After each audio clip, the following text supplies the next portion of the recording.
Magandang araw po sa inyo lahat. Ako nga pala si Eugene Dicto. Ito ang aking first video para sa channel na to na tatawagin nating Coincidence.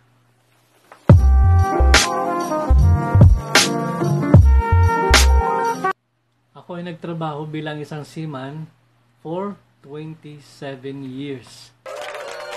At dahil doon ay nagkaroon ako ng pagkakataon at magkaroon ng tsansa na makita ang iba't ibang panig ng mundo. Nakita ko ang kanilang iba't ibang klase ng kultura, lingwahe, at pati na ang kanilang mga pera, partikular na ang barya. At ito rin ang ating mga tatalakayin sa mga susunod na videos.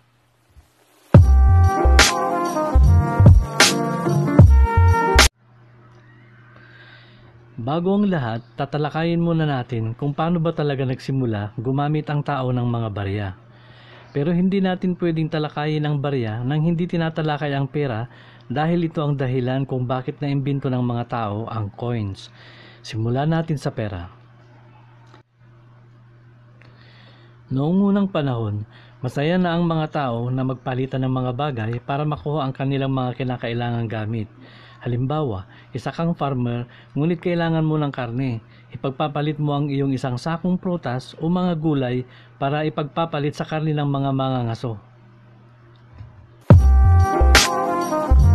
Ganoon pinoproseso ang palitan noong unang panahon, lalo-lalo na sa mga maliliit na komunidad. Ngunit hindi natin maiiwasan ang pagdami ng mga tao sa isang bayan o komunidad. Kaya naman, ang mga palitang nagaganap ay mahirap nating sundan.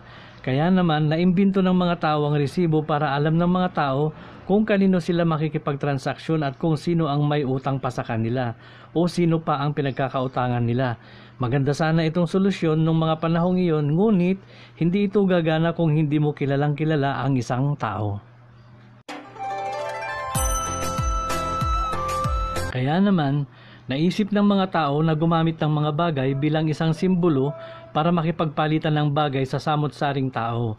Halimbawa nito ay ang ngipin ng balyena. Ngipin ng balyena ang ginagamit ng mga tao bilang isang uri ng pira. Dahil dito ay mas lumawak pagpapalitan ng mga gamit ng mga tao dahil pwede din nilang gamitin ulit ang ngipin ng balyena para sa ibang transaksyon na ninanais nilang gawin. Pero, hindi lamang ngipin ng balyena ang naisip ng mga taong gamitin bilang isang uri ng pera. Noong unang panahon, naisip din nilang gumamit ng mga seashells at balahibo ng manok o ng ibon. Ngunit, ang problema naman sa mga ito ay ang seashell. Madaling makakuha, lalo na sa tabing dagat. Alam naman natin na kapag mas madaling makuha ang isang bagay, ay bumababa din ang value nito. Ganoon din sa balahibo ng mga ibon at manok, may problema din ang mga tao sa paggamit ng ngipin ng balyena dahil hirap silang hatiin at paramihin ito. Kaya naman, nadiskubre ng mga sinaunang hari ng mga komunidad na pwede pala silang maghinang o maghubog ng mga may kalidad na metal at gawin itong barya.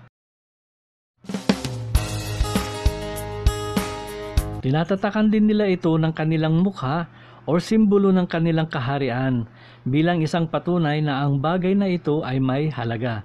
Simula ng mga panahong ito ay naging mas maayos ang pakikipagtransaksyon ng mga tao mula sa iba't ibang kaharian noong panahon.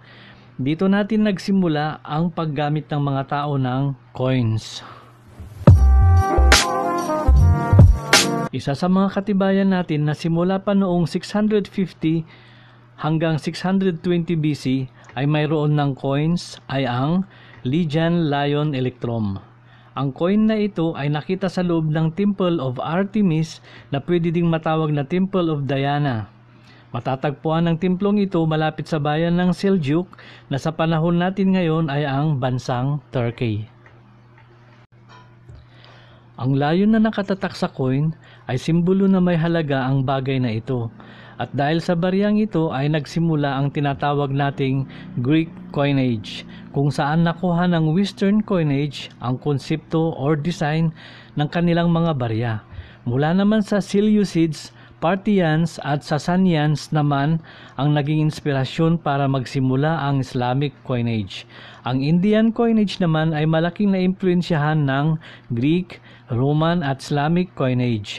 Habang ang Chinese coinage naman ay posibleng sila lang ang nakaisip ng sariling konsepto at design ng sarili nilang barya.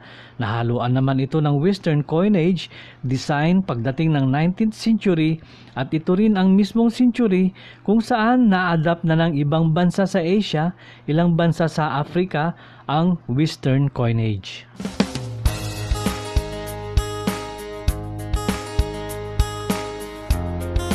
Yan ang history ng mga barya or coins na ginagamit natin sa kasalukuyang panahon. So ngayon, alam natin na kung saan nagsimula ang mga coins. Hindi lang siya basta sumulpot sa gitna ng kung saan, kundi may pinagmulan siya. At habang umaandar ang panahon, nagbabago-bago ito ng itsura or disenyo. Base sa lugar na pinagmulan, kahari ang lumikha ng partikular na barya, at nakakita ng paraan ng mga tao kung paano ito mai-improve at magagamit sa ating pang-araw-araw na buhay. Salamat po sa panonood ninyo sa aking first video na ito, at kung nagustuhan nyo at naibigan nyo po ang video na ito at ang kanyang content, sana ay i-like nyo lang po at i-subscribe. At kung meron pa po kayong gustong talakayin at pag-usapan sa video ito, ay mag-comment down below.